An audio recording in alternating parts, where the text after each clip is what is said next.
The final Sunday of the month of August shaped up to be quite a doozy. Strong to severe thunderstorms popping across central Kentucky. But what does the work week hold for you? I'll show you coming up. Storms blowing through central Kentucky left behind a trail of damage and high water in parts of Lexington. We wanted to do something to kind of put together. A community is helping a Scott County family who just lost their teenage daughter.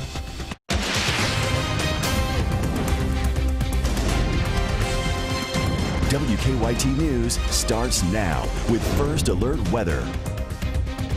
Storms in the bluegrass. You're watching WKYT on the CW Lexington. I'm Kristen Kennedy. Central Kentucky has seen its fair share of rainfall today. We've received a lot of reports of flash flooding and trees down. WKYT meteorologist Mike Linden is following those reports for us. He's in the First Alert Weather Center. Kristen, it has been quite an active final Sunday of the month of August.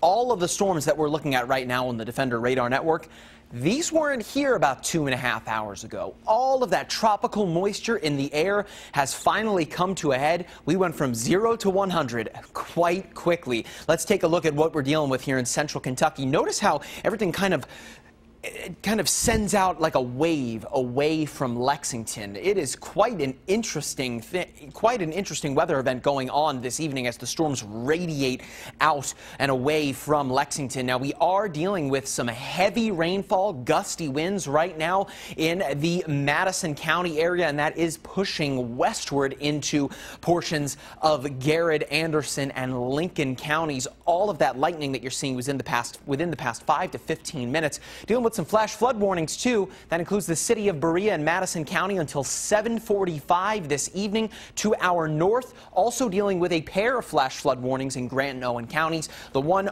to the south until 7 o'clock this evening, and then for most of Owen County to the north, in effect until 8:45 this evening. We will continue to track these storms as they continue to pop across the region, and it looks like as we head into the start of the work week, Kristen, we could be dealing with a repeat of this. I'll break it all down in an hour-by-hour forecast. You don't want to miss it, coming up in about 10 minutes. Mike, we have seen a lot of lightning, wind, and heavy rainfall in Lexington today. WKYT's Caitlin Sentner has been driving around the city checking out what flash flooding left behind. She takes a look at the damage in our top story at 6. As soon as thunderstorms started in Lexington, we started getting pictures and videos in from viewers of standing water around the city. It's actually water like this that's been causing drivers to have to slow down on the roadways, and Lexington police have had to block off roads because of those waters. We was driving and it was like, rain was like, you couldn't even see the road. Like, we had to pull over, and then it was big hail hitting the car. It almost felt like it was going to break the window. And then we came through there. We could barely get through here to where they blocking it off right there. On Leestown Road, there's some standing water causing drivers to really slow down and turn on their hazard lights. But we did see some speeding right through it with no problem. The rain seemed to come and go pretty quickly, but while it was here, it was heavy. Most storm damage we've seen is north and northwest of downtown Lexington. But inside New Circle Road near Whitaker Bank Ballpark, WKYT weather watchers can confirm small hail and gusts of wind between 30 and 40 miles per hour. We've also had reports of trees down. Now, Lexington police say luckily there haven't been any major issues. They've just been having to block off roads like this one. We're just off Citation Boulevard in Lexington. Caitlin Sentner, WKYT. The storm did knock out power to some here in Lexington. Kentucky Utilities reports there are some pockets of town with no power right now. Most people should have their power back on by 7 or 7:30. There are some limbs down on power lines in the Chevy Chase area. KU expects to have power restored to customers there by 10:30 tonight. Remember, you can get the latest radar, forecasts, and weather headlines on WKYT.com and with the WKYT News app. You can download it for free in the app or Google Play stores. There was a traffic mess today on Interstate 75 in Madison County. State police responded to at least 4 crashes between mile markers 84 and 86. One of those crashes was deadly. WKYT's Sabir Rayford is at the scene. Police say at one point this portion of I-75 South was shut down for a complete hour while investigators try to figure out what happened. They tell us the first crash happened earlier this afternoon around 1 o'clock. Police say they had officers working a total of 3 different crashes along the 87-mile marker of I-75 South. They have confirmed that at least 4 cars and a motorcycle were involved in 2 of the crashes. Police say the person driving the motorcycle died at the scene. Their name has not been released. They say that other people involved did not go to the hospital. Police say one of the drivers told them that it was raining during the time of the crash. In Richmond, Sabir Rayford, WKYT. All lanes of I-75 in Madison County are back open. A Scott County community is getting ready to remember the life and mourn the loss of a teenager.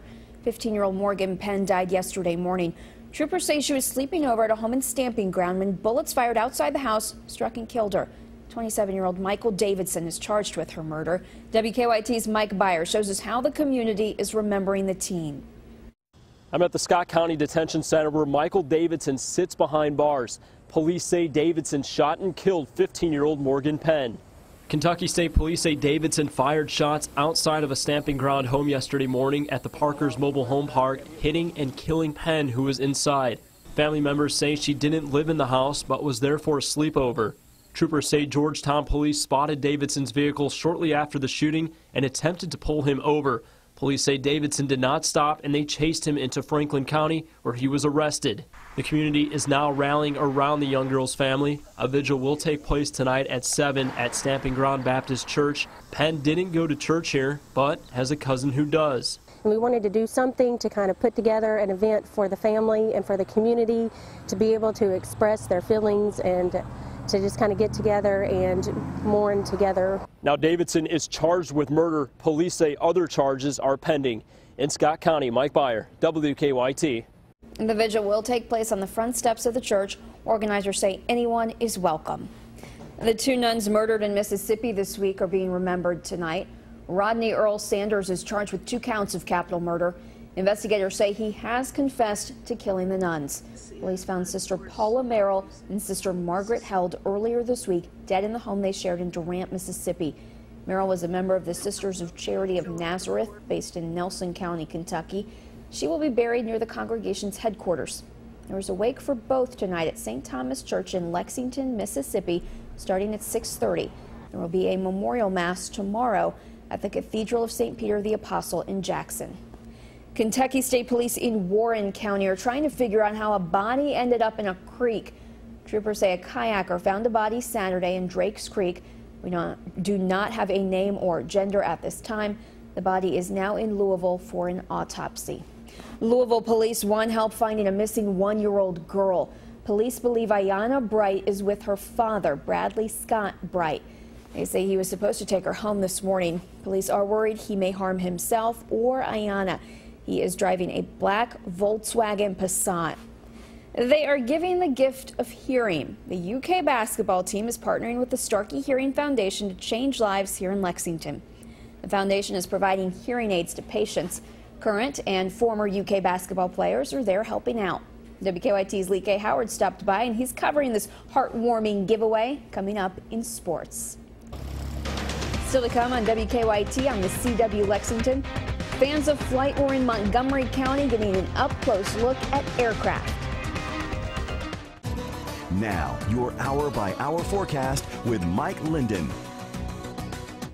In just a few short hours, Sunday afternoon went from brutally hot and humid to stormy, almost on a dime. In just a few short hours, we saw these thunderstorms blowing up across the bluegrass, but it all got started just a few hours ago in central Kentucky, now radiating outward toward western and southern Kentucky. Quite a few spots dealing with some strong storms. Earlier today, we also dealt with some severe thunderstorms popping over Scott, Fayette counties, as well as Bourbon, Jessamine, and Woodford counties. But now what we're looking at is to the south, now moving into Casey County and moving through Lincoln County. Anywhere where you see red is some pretty heavy rainfall, not to mention some pretty strong wind gusts. Earlier this afternoon, spotters forecasted for a wind gust up near 60 miles per hour in Berea, with hail up near 1 inch. That's some crazy stuff going on here. Again, in just a few short hours. Pulaski County, Wayne County now beginning to see pop-up thunderstorms moving toward the Lake Cumberland area and moving through Bath County and right along I-64 through the Salt Lick area. A light show is moving on in with plenty of lightning and again that heavy rainfall that is bound to cause for some local high water issues, especially so in the areas dealing with a flash flood warning. That does include Madison County and the city of Berea, where right now there are reports of high water in the city of Berea. This flash flood warning extends until 7:45 this evening. Best to avoid driving if you can. To northern Kentucky, Grant and Owen counties dealing with a pair of flash flood warnings. For most of Grant County and the northeastern tip of Owen County, a flash flood warning in effect for a little more under an hour, and then a bit later this evening for most of Owen County until 8:45. All in all, the past several hours have gone again from 0 to 100 very quickly, and it's all because of hot, humid air coming in from the Gulf of Mexico that has continued to dominate our forecast. It's felt like the Gulf Coast here in the Commonwealth rather than how we should normally be in Kentucky, which, by the way, this time of year is right around 84, 85. Felt like 100 degrees out there today. And as for how it will feel tomorrow, not much better. Looking like once again, as we head into tomorrow afternoon, note the time here, 4 o'clock, feeling like the mid to high 90s in triple digits yet again. Well, if you thought we'd get a break heading into Tuesday, not quite just yet. Temperatures once again working their way back into the upper 90s. Those heat index numbers are pretty brutal. Bear in mind, the heat index is the temperature and the moisture as to how it will feel. And we are once again looking at some pretty impressive numbers out there. As far as what we'll see active weather-wise, the models have been really not so great at picking up on these thunderstorms that we have seen over the past several days. There's just so much moisture out there. Tomorrow, though, what we are finding are models picking up on storms in very similar spots from yesterday. Again, or from today rather, looking at central Kentucky, northern and southern Kentucky for right around 3, 4 o'clock tomorrow afternoon, and then pushing southward as we head into the rest of our evening. Remember, we have seen flash flood warnings for those spots. Fayette and Bourbon counties dealt with one earlier this afternoon, so that's the last thing we need. More rainfall on those areas, but that's something we are going to have to watch for here into the start of the work week. There is an end in sight, though. Good news right around the corner as we head into the second half of the work week. We finally start to even out a little bit, Kristen. Just looking toward Friday there with mild temperatures and sunshine to close out the work week. Any storm chances then? Almost each and every day leading up to that point. Thank you, Mike. Today, pilots in Montgomery County wanted to inspire the young and young at heart. Aviation Day at the Mount Sterling Montgomery County Airport gave dozens a chance to get up close and personal with planes. WKYT's Sean Moody talked to pilots. This is the 45th year the airport here in Montgomery County has had this fly-in. They're hoping that by showing the community what they're all about, they could maybe generate a few future pilots. It was hot, it was sticky, but none of that mattered to the excited kids at the airport. Y'all ready for your airplane ride? Eliana Nunez has been on an airliner before, but never a general aviation airplane. She's not sure exactly what to expect. Fast, bumpy. Kevin Cockrell's been involved with this event for years. It's nice to have them all in one place at the same time so that you can take a look. He says the airport day is about more than just having fun. It's about showing the community what they've got right there in their backyard. Tremendous asset to the community, not just for general aviation, but it's an asset in recruiting and retaining corporate plants here. And maybe inspiring some future aviation professionals. And obviously, you have to open that door at some point. And you're never going to become a pilot unless you get up close and personal with an airplane. You're not going to become a pilot until after you take your first ride. Back here on the ground, Eliana just might be one of them. First time flying on a small plane is pretty fun. In Mount Sterling, Sean Moody, WKYT. The local Experimental Aircraft Association sponsored today's event. Money from some of the concession sales went to a local 4-H club. Lee K. Howard's in next with sports with some professional basketball players getting ready to show off their softball skills. Yeah, Kristen, you know, the rain has passed through, and it looks like that charity softball event is taking place at Whitaker Bank Ballpark this evening. Earlier this afternoon, the Current Cats helped out a good cause. We'll show you that next in sports.